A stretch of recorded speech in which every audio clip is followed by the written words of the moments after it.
귀한 예배의 시간 되길 소망합니다.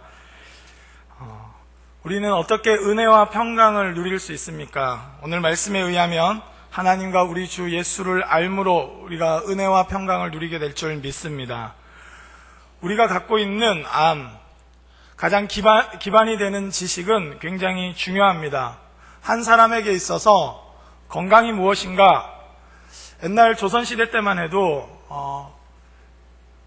위생 개념이 없어가지고 많은 채소들을 더러운 물에 씻어 먹고 그 다음에 머리가 깨지면 그냥 된장을 바르면 되는 줄 알고 그렇게 하다가 굉장히 심각한 감염에 의해서 죽은 사례들이 참 많습니다. 조선시대 때만 해도 위생 개념이란 것을 잘 갖지 못했습니다.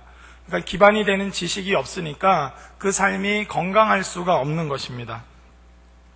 예전에 우리나라에 오셨던 서서평 선교사님이라는 분이 계신데 독일 출신으로 엘리제 셰핑이라는 원래 본명이 있는데 한국에서 생활하시면서 서서평 선교사님이라는 이름을 얻었습니다.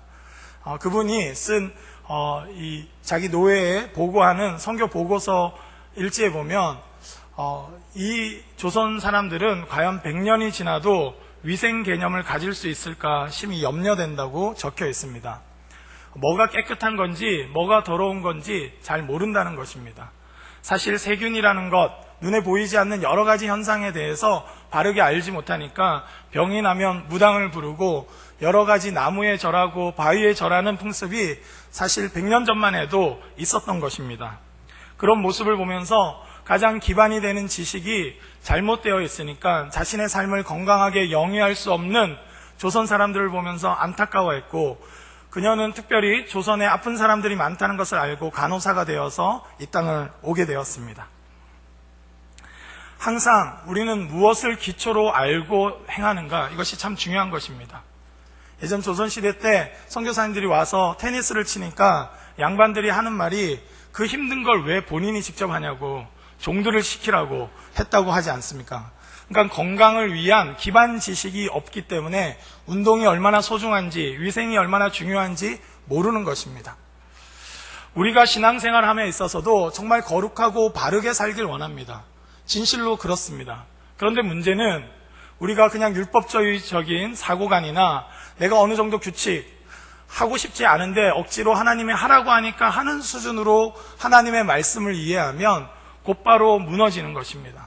기반이 되는 지식이 온전하지 못하면 어쩔 수 없이 엄마 아빠가 시키는 규칙대로 따르지만 우리 아이들이 만약에 위생에 대한 개념이 생기지 않으면 그 아이는 엄마 아빠 눈치를 보면서 또 더러운 것을 만지고 행동하게 되는 것입니다. 그렇기 때문에 우리는 정말 기반이 되는 그 지식이 무엇인지 바로 알아야 되는 것입니다. 우리 주 예수 그리스도를 알 때 성도는 건강하게 살아갈 줄 믿습니다. 베드로 사도는 그래서 건강한 삶, 정말로 예수 그리스도의 장성한 분량까지 자라가고 오늘 본문의 표현대로는 신성한 성품, 신의 성품이라고 사실은 개역 한글에 되어 있는데 하나님의 그 성품에 이루도록 하는 그것이 성도의 삶이라고 말하고 있습니다. 그것은 다른 어떤 것이 아니라 하나님과 예수 그리스도를 바르게 알 때 되는 것입니다. 교훈적인 이야기, 여러 가지 해서 조금 마음을 감동시키는 이야기는 잠시 우리를 움직이게 할 수 있을지 모릅니다. 그러나 성도는 가장 기반이 되는 지식인 하나님을 아는 지식과 예수 그리스도를 아는 지식 없이는 건강한 삶을 살기 어렵습니다. 오후 예배 때 제가 간혹 올라와서 이렇게 설교를 하기 때문에 가급적이면 한 권에 대해서 바르게 이해할 수 있도록 앞으로 좀 설교하려고 생각을 하고 있습니다. 오늘은 특별히 베드로 후서를 읽을 때 좀 착안해야 될 것들에 대해서 살펴보고자 합니다. 베드로 후서가 쓰일 당시에 그때 당시에 많은 교회에 이단적인 사상들이 들어왔습니다. 그래서 그 무법한 행위에서 그 음란하고 더러운 정욕에서 벗어나서 회개하고 거룩한 삶을 열망하다가 어느 순간 여러 가지 지식에 타격을 입어서 그들이 다시 정욕대로 살고 죄악 가운데 거하는 것을 보면서 베드로 사도가 이 베드로 후서를 쓰게 됐습니다. 베드로 후서 2장 1절 말씀을 함께 보도록 하겠습니다. 우리 함께 읽도록 하겠습니다. 시작. 그러나 백성 가운데 또한 거짓 선지자들이 일어났었나니 이와 같이 너희 중에도 거짓 선생들이 있으리라. 그들은 멸망하게 할 이단을 가만히 끌어들여 자기들이 사신 주를 부인하고 임박한 멸망을 스스로 취하는 자들이라. 아멘. 그렇습니다. 그때 당시에 예전에 구약에도 거짓 선지자들이 넘쳐났듯이 이 신약의 시대에도 거짓 선생들이 있다는 것입니다. 그럴듯한데 우리에게 기초가 되는 지식, 하나님의 그 거룩하심과 하나님의 계획에 대해서는 무관심하고 자기 정욕에 더 깊은 관심을 갖게 하는 그런 잘못된 가르침이 있다는 것입니다. 사람의 마음에 잠시의 감동을 줄 뿐 정말로 하나님이 누구신지, 이 역사 가운데 하나님이 어떻게 운행하시고 앞으로 역사를 종결하실지에 대한 감각을 잃어버리게 하는 일들이 있다는 것입니다. 그렇게 되면 잠시 잠깐의 필요에 의해서 교훈을 잠시 따를지 몰라도 하나님의 성도로서 바른 삶을 살긴 어렵습니다. 베드로후서 2장 18절에는 이렇게 기록되어 있습니다. 그들이 허탄한 자랑의 말을 토하며 그릇되게 행하는 사람들에게서 겨우 피한 자들을 음란으로서 육체의 정욕 중에서 유혹하는도다. 그러니까 이런 거짓 선생들은 여러 가지 말들을 통해서 우리가 거룩해야지, 죄로부터 돌이켜야지 하는 그 결단을 흔들어 놨다는 것입니다. 허탄한 자랑의 말을 토하면서 예전에 벗어났던 그 정욕의 삶으로 다시 유혹하는 일들이 일어났다는 것입니다. 어떤 것들입니까? 1장에 특별히 보면 그들의 이 편지에는 정확하게 나와 있지 않지만 1, 2, 3장을 봤을 때 나타나는 모습은 세 가지입니다. 첫 번째는 예언이 없다는 것입니다. 그리고 성경의 권위를 쉽게 생각한 것입니다. 사설하게 해석하면서 그냥 다 괜찮은 거다, 뭐 어때 하면서 그렇게 지내는 모습들이 있었습니다. 두 번째로는 심판이 없다는 것입니다. 이 우주를 보니까 옛날부터 해갖고 지금까지 그대로 있는데 뭐 크게 변화가 있겠느냐, 그대로 갈 것이다 라는 생각을 가졌다는 것입니다. 그때 당시는 과학자들도 균일설을 말했습니다. 그래서 우주가 처음 창조돼서 시작된 것이 아니라 원래부터 이렇게 있었고 우주는 계속 갈 거라는 여러 가지 사상들이 기독교 안에 들어왔습니다. 세 번째로는 심판이 없기 때문에 예수 그리스도의 재림이 없다는 것입니다. 이미 지나갔고 예수님께서 초림하신 걸로 끝났고 재림이 없기 때문에 궁극적인 선의 승리는 없기 때문에 굳이 그렇게 거룩하게 살려고 몸부림칠 필요 없다는 그런 생각들이 성도들 가운데 들어왔습니다. 사실 예수님께서 다시 오시겠다고 하신 지 지금 2000년이 다 돼갑니다. 우리 성도들도 참 자유롭진 않은 것 같습니다. 과연 오실까? 오실 거라고 생각하고 정말 열심히 기도하고 말씀 가운데 거했는데 2000년이 지난 지금 이 순간에도 과연 예수 그리스도의 재림은 분명한 것인가? 세상의 여러 가지 사상과 생각들이 우리의 마음을 흔들어 놓습니다. 그리고 예전에는 말씀 한마디 한마디를 가장 묵직하게 받아들이면서 그 말씀대로 살지 못하면 괴롭고 고통스럽고 참회하고 회개할 수밖에 없는데 지금은 말씀의 그 권위가 땅에 떨어져서 말씀의 권위대로 살지 않더라도 크게 찔림을 받지 않고 있습니다. 그리고 과연 하나님은 심판하시는 분인가? 이때까지 악랄하게 살아왔던 사람들이 형통한 것 같고 내 주변에 그냥 죄악 가운데 거해도 돈 잘 벌고 형통하게 사는 것 같은데 하나님은 심판하시는 분 맞는가 하는 이런 생각들이 우리의 믿음을 흔들어 놓는 것입니다. 그럴 때 베드로 사도는 몇 가지 처방을 내려놓습니다. 하나님께서 반드시 약속하신 대로 이루실 것을 말씀하고 있는 것입니다. 첫 번째로 베드로 사도는 신앙의 성숙을 이야기합니다. 1장 5절에서 7절 말씀입니다. 이 말씀을 우리 이 시간 함께 읽도록 하겠습니다. 1장 5절에서 7절 말씀입니다. 그러므로 너희가 더욱 힘써 너희 믿음의 덕의 지식을, 지식의 절제를,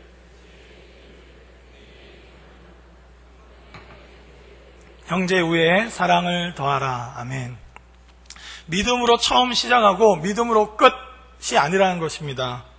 정말로 그리스도 예수를 닮아가고 하나님의 신성한 성품에 참여하려고 하면 신앙은 성장해야 된다는 것입니다. 그 성장의 단계를 베드로는 이렇게 표현했습니다. 너희 믿음의 덕의 지식을, 지식의 절제의 인내를, 인내의 경건을, 경건의 형제우애를, 형제우애의 사랑을 더하라. 계속해서 더해가야 될 것이 있다는 것입니다. 이 정도면 됐지 하면서 하향 평준화된 그 신앙에서 벗어나라는 것입니다. 진실로 그리스도 예수의 장성한 분량을 꿈꾸고 신의 성품에 참여할 것을 꿈꾸고 도전하고 믿음으로 생활하라고 권면하고 있습니다. 믿기지 않겠지만 우리 모두는 예수 그리스도의 장성한 분량으로 자라갈 줄 믿습니다. 할렐루야! 우리 옆 사람에게 그런 의미에서 이렇게 한번 이야기해 드리면 좋겠습니다. 믿기진 않지만 당신은 예수님을 닮아갈 것입니다. 우리의 현재 상태를 봤을 때 참 믿기 어려운 일입니다. 분투하고 노력해왔지만 참 쉽지 않은 일입니다. 그럼에도 불구하고 이것을 포기하면 신앙은 변질된다는 것입니다. 신앙의 성숙을 포기하는 순간 우리는 정욕을 합리화시키기 시작합니다. 예수님을 열망하던 그 신앙에서 벗어나는 순간 우리는 독서를 퍼붓고 음란한 가운데 거해도 찔림을 받지 않기 시작한다는 것입니다. 우리는 반드시 신의 성품에 참여할 자라는 이 약속을 붙들어야 될 줄 믿습니다.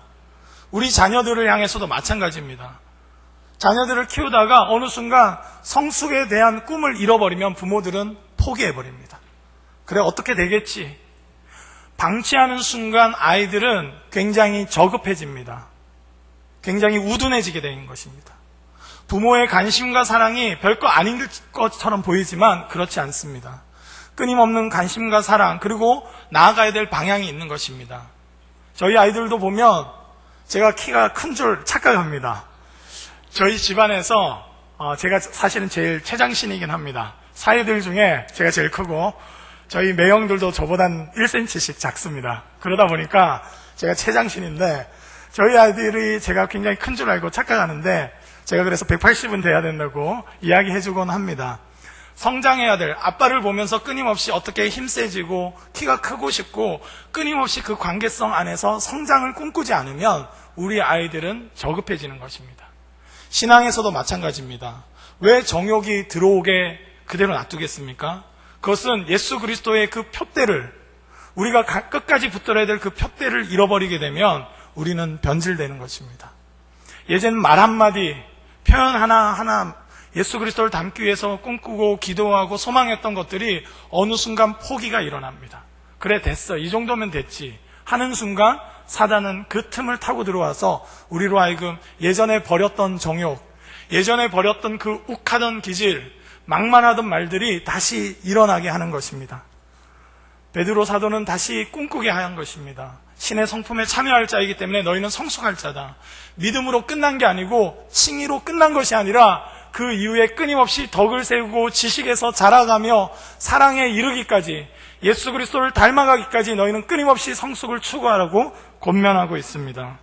우리 모두 신앙의 그 성숙을 포기하지 않고 예수님을 닮아가는 은혜가 있길 주님의 이름으로 축복합니다. 두 번째로 베드로는 예언의 말씀에 대해서 경외함으로 받아들일 것을 말하고 있습니다. 오늘 본문 1장 19절 말씀입니다.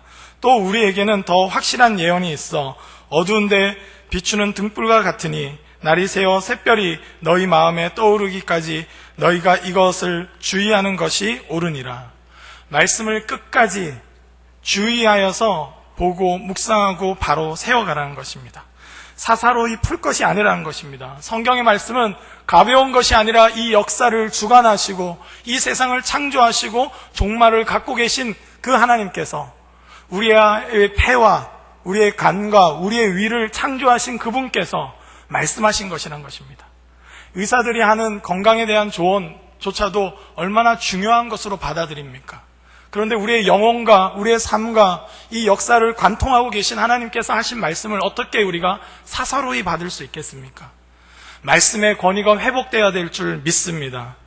말씀 앞에서는 그 누구도 벌벌 떨며 하나님 앞에서 두렵고 떨림으로 받아야 될 줄 믿습니다. 그냥 가볍게 오늘도 심심한데 말씀이나 볼까 하는 그런 신앙의 수준에서 벗어나길 소망합니다. 오늘 잠이 왜 안 오지? 하면서 또 성경을 펴들지 마시고 그 무겁고도 그 분명한 하나님 말씀 앞에 반응하는 은혜가 있길 주님의 이름으로 축복합니다. 베드로는 신앙의 근본적인 그 지식이 새롭게 되기를 원했습니다. 성경에 대한 태도가 무너지는 순간 우리의 신앙은 변질된다는 것입니다. 우리 아이들에게도 가르쳐야 될 것은 말씀의 그 권위입니다. 그 권위는 어떻게 가르칠 수 있겠습니까? 우리조차도 말씀을 사사로이 대하지 않는 삶의 자세로 가르칠 줄 믿습니다.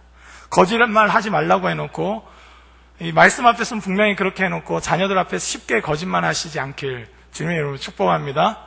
불평하지 않고 항상 기뻐하고 범사에 감사하며 정말로 쉬지 않고 기도하는 그 삶을 온전히 살아내므로 말씀은 사사로이 대충 여길 것이 아니라 그 말씀 가운데 거할 때만 우리를 온전케 하시고 회복하시는 하나님의 그 깊은 마음이 있다는 것을 우리 자녀들에게 알려야 되는 것입니다. 말씀은 결코 사람의 뜻에 의해서 억지로 만들어낸 것이 아닙니다. 이 기록된 모든 말씀은 성령의 감동하심으로 인해서 하나님께 받아서 적힌 것입니다. 그러하기에 위중하고 아주 엄중하고 정말 우리가 무겁게 받아들여야 되는 말씀인 것입니다. 그리고 이 재림에 대한 오해를 풀기 위해서 베드로 사도는 시간에 대한 오해를 풀어주려고 합니다. 오늘 본문 3장 8절에서 9절 말씀입니다. 8절에서 9절 말씀을 함께 읽도록 하겠습니다. 사랑하는 자들아, 주께는 하루가 1000년 같고 1000년이 하루 같다는 이 한 가지를 잊지 말라. 주의 약속은 어떤 이들이 더디다고 생각하는 것 같이 더딘 것이 아니라 오직 주께서는 너희를 대하여 오래 참으사 아무도 멸망하지 아니하고 다 회개하기에 이르기를 원하시느니라. 아멘. 오늘 분명하게 말씀하고 계십니다. 주께는 하루가 1000년 같고 또 1000년이 하루 같다는 것입니다. 2000년이 꽤 긴 것 같지만 주님께 어떻게 볼 때는 이틀 정도 지난 것밖에 되지 않다는 것입니다. 우리가 볼 때는 시간에 대해서 우리는 굉장한 기준을 갖고 있는 것 같지만 그렇지 않습니다. 하나님 기준 앞에서 봤을 때 이 시간이란 것이 대단한 것이 아닙니다. 그렇기 때문에 하나님은 한 명 한 명이라도 더 구원받도록 초대하고 계신 것입니다. 시간에 대해서 오해하지 않고 날이 갈수록 늘 그 종말 가운데 하나님 예수 그리스도께서 반드시 올 것을 확신하며 믿음으로 나아가길 소망합니다. 역사의 종말은 혹 더디 온다 할지라도 우리 인간의 개인에 대한 종말은 또 금방 오지 않습니까? 저도 이제 내일이면 40을 바라보니까 인생이 참 금방이다 이런 생각이 듭니다. 하물며 50, 60, 70 대신 우리 어르신들은 어떻겠습니까? 이 인생이란 것이 시간이란 것이 대단한 것 같고 어렸을 때 봤을 땐 70세, 80세가 아주 대단한 것 같지만 얼마나 금방 갑니까? 주님께서는 그 시간 동안 신실하게 일하셔서 우리로 하여금 구원받으며 하나님의 앞에서 두렵고 떨므로 이 시간 앞에서 시간에 종살이하는 우리에게 영원한 것을 선물로 주길 원하시는 것입니다. 주님은 반드시 재림하실 줄 믿습니다. 이 약속은 주님의 초림만큼이나 좀 더디게 보일지라도 반드시 성취되는 일이고 우리로 하여금 그 구원의 은혜, 악의 종말을 보게 하실 것입니다. 그때는 곡하는 것도 없고 아픈 것도 없고 죄악도 없는 영원한 하나님의 나라 가운데 거할 줄 믿습니다. 베드로 사도는 그래서 그 약속을 바라보며 담대하게 나아가는 것입니다. 3장 13절 말씀에도 이렇게 기록되어 있습니다. 우리는 그의 약속대로 의가 있는 곳인 새 하늘과 새 땅을 바라봐도다. 정말로 우리가 새 하늘과 새 땅을 바라봐야 합니다. 이 신천지가 이 소중한 새 하늘과 새 땅에 대한 어휘를 더럽혔는데 하나님께서 허락하신 이 새 하늘과 새 땅, 우리는 믿음의 눈으로 바라보며 계속 걸어가야 될 줄 믿습니다. 이 믿음의 내용이 흔들려 버리면 우리의 경건의 노력이란 것은 대부분 율법주의적인 사고관에 국한됩니다.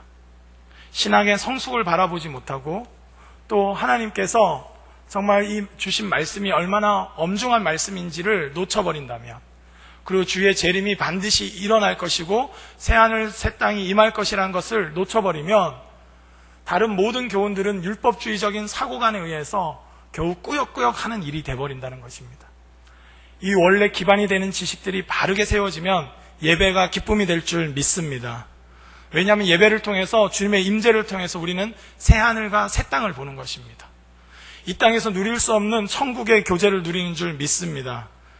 우리는 다 A형이나 B형이나 O형이나 AB형이 아니라 다 예수 그리스도의 보혈형인 줄 믿습니다. 할렐루야! 그것이 분명할 때 천국을 누리는 것입니다. 제가 구독교회 온 지 이제 1년 7개월, 이제 7개월 정도 됐는데요. 짧은 시간임에도 불구하고 가족처럼 느껴지는 분들이 있습니다. 이것은 인간적인 어떤 교제나 사귐에 의해서 된 것이 아니라 예수 그리스도의 보혈과 성령의 역사하심을 통해서 성도의 교제가 일어난 줄 믿습니다. 그래서 예배 가운데 이 기반이 되는 지식이 바로 세워져 있으면 우린 예배 때마다 새하늘과 새 땅을 바라보는 것입니다. 그 약속을 바라보기 때문에 예배가 기쁨이 되는 것이고 성도의 교제가 참된 사랑으로 나타날 줄 믿습니다.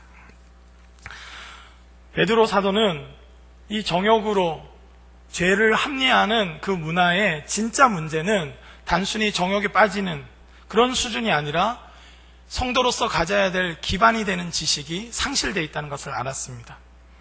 오늘 처음 시작할 때도 하나님과 또 우리 주 예수를 알므로 은혜와 평강이 있기를 구한 베드로는 마지막 부분을 이렇게 종결하고 있습니다. 우리 3장 17절과 18절 우리 마지막으로 한번 읽었으면 좋겠습니다. 시작. 그러므로 사랑하는 자들아 너희가 이것을 미리 알았은즉 무법한 자들의 미혹에 이끌려 너희가 굳센 데서 떨어질까 삼가라. 오직 우리 주 곧 구주 예수 그리스도의 은혜와 그를 아는 지식에서 자라가라. 영광이 이제와 영원한 날까지 그에게 있을지어다. 아멘. 그렇습니다. 베드로 사도는 그래서 이 정욕 좀 잘 지키게 하기 위해서 규칙을 막 주려고 한 것이 아니라 우리 인생에 있어서 가장 중요한 지식을 주길 원했습니다. 그것은 예수 그리스도입니다. 예수 그리스도께서는 이 땅에 오셨습니다. 그리고 십자가를 지셨습니다. 그것이 무엇입니까? 죄에 대한 심판이 이렇게 엄중하다는 것입니다. 죄는 그냥 살짝 지나가서 대충 넘어갈 수 있는 문제가 아니라 예수 그리스도의 십자가의 대속의 은혜 말고는 해결될 길이 없다는 것입니다. 그 은혜에서 벗어난 자들은 반드시 심판받는다는 것입니다. 베드로후서를 잘 살펴보면 그래서 소돔과 고모라의 심판과 또 노아 방주의 그때의 물 심판을 언급하고 있습니다. 하나님은 심판하지 않는 분이 아니라 반드시 심판하는 분인 줄 믿습니다.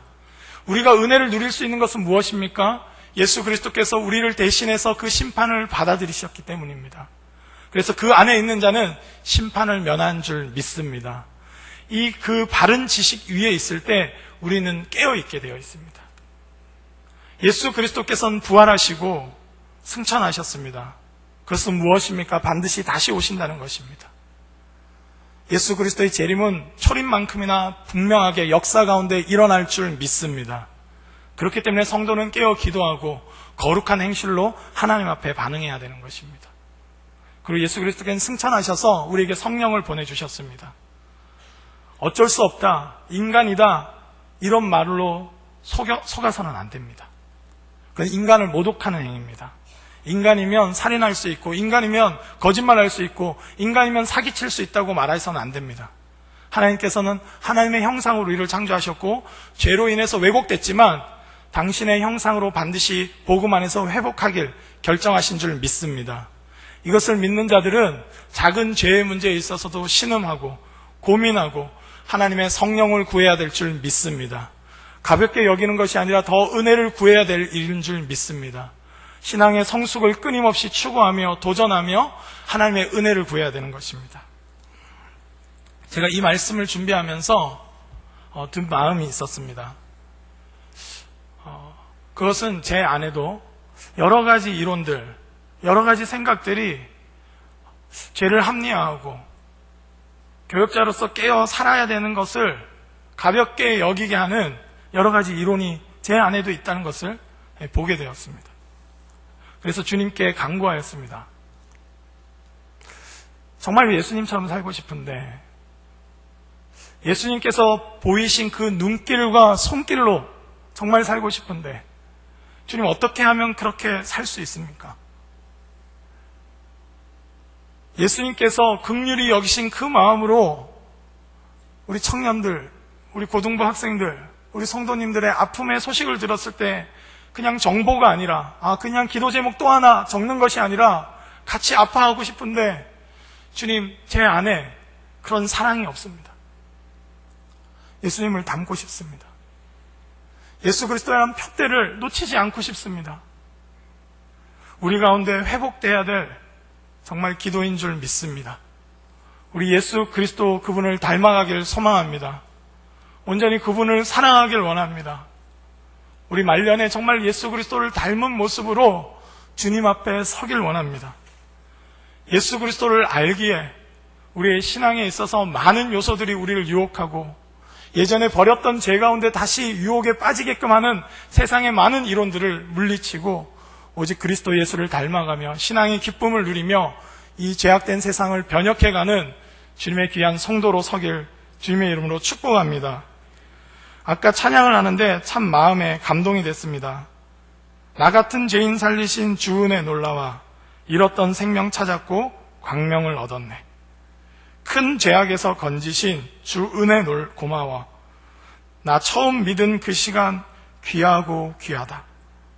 이제껏 내가 산 것도 주님의 은혜라. 또 나를 장차 본향에 인도해 주시리. 거기서 우리 영원히 주님의 은혜로 해처럼 밝게 살면서 주 찬양하리라. 1, 2, 3, 4절 모든 가사 가운데 제 눈에 들어왔던 것은 주님의 은혜였습니다. 우리 죄인된 우리를 살리신 것도 주님의 은혜인 줄 믿습니다. 큰 죄악에서 건지셔서 온전함에 이루도록 하신 것도 주님의 은혜인 것입니다.